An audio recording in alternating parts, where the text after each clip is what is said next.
வட மாநிலங்களில் 22 குழந்தைகள் பலியானது தொடர்பாக இருமல் மருந்து நிறுவன உரிமையாளர் கைது செய்யப்பட்டுள்ளார்.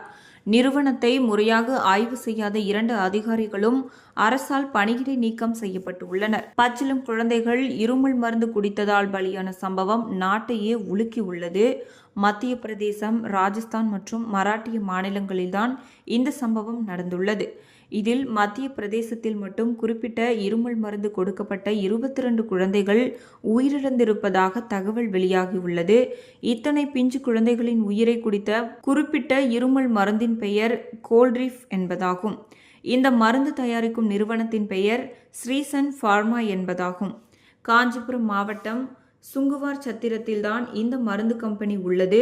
22 குழந்தைகளை உயிர் பலி வாங்கிய சம்பவம் தொடர்பாக மத்திய பிரதேச மாநில தனிப்படை போலீசார் வழக்கு பதிவு செய்துள்ளனர். கொலையில்லாத மரண சம்பவத்தை விளைவித்தல், கலப்பட மருந்து தயாரித்தல் ஆகிய 2 சட்டப்பிரிவுகளின் கீழ் போலீசார் வழக்கில் குற்றம் சாட்டியுள்ளனர். இது தொடர்பாக விசாரணை நடத்த மத்திய பிரதேச மாநிலத்தில் இருந்து துணை போலீஸ் சூப்பரண்ட் பாரசியா ஜிதேந்திரா ஜாட் தலைமையில் இன்ஸ்பெக்டர் ஜெகோட்டின் மேஸ்ராம் உள்ளிட்ட அதிகாரிகள் அடங்கிய தனிப்படை போலீசார் நேற்று முன்தினம் காஞ்சிபுரம் வந்தனர். சுங்குவார் சத்திரத்தில் உள்ள குறிப்பிட்ட மருந்து கம்பெனியில் அதிரடி சோதனை நடத்தினர்.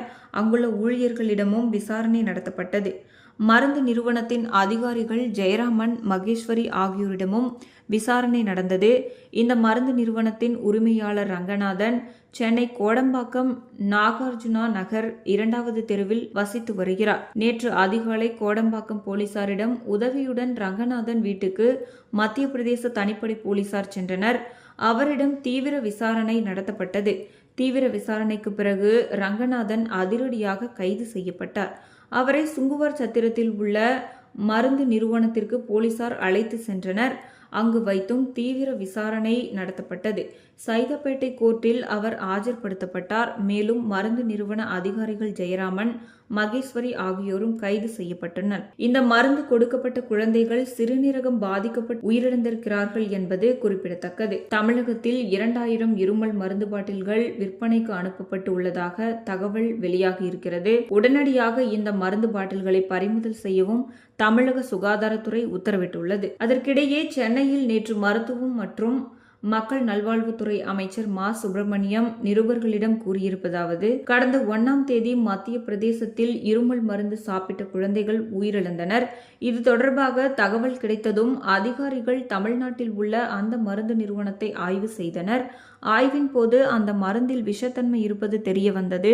உடனடியாக அந்த மருந்தை பயன்படுத்த நாங்கள் தடை விதித்தோம். மேலும் மத்திய பிரதேசத்திற்கும் மத்திய அரசுக்கும் தகவல் கொடுத்தோம். ஆனால் அவர்கள் அந்த மருந்தை ஆய்வு செய்து மருந்தில் தவறு இல்லை என கூறினார்கள். நாங்கள் சம்பந்தப்பட்ட மருந்து நிறுவனத்தை மூட நடவடிக்கை எடுத்து சீல் வைத்து உற்பத்தியையும் நிறுத்தினோம். கடந்த 3ஆம் தேதி அந்த மருந்து நிறுவனத்திற்கு ஒரு நோட்டீஸ் அனுப்பி நிரந்தரமாக உங்கள் உரிமத்தை ஏன் ரத்து செய்யக்கூடாது என்ற கேள்வியும் கேட்டுள்ளோம்.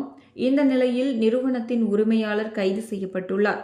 மேலும் கடந்த 2 ஆண்டுகளாக அந்த நிறுவனத்தை முறையாக ஆய்வு செய்யாத 2 மூத்த மருந்து கட்டுப்பாட்டு அதிகாரிகளை நாங்கள் பணியிடை நீக்கம் செய்துள்ளோம் என்றும் அவர் கூறியுள்ளார்.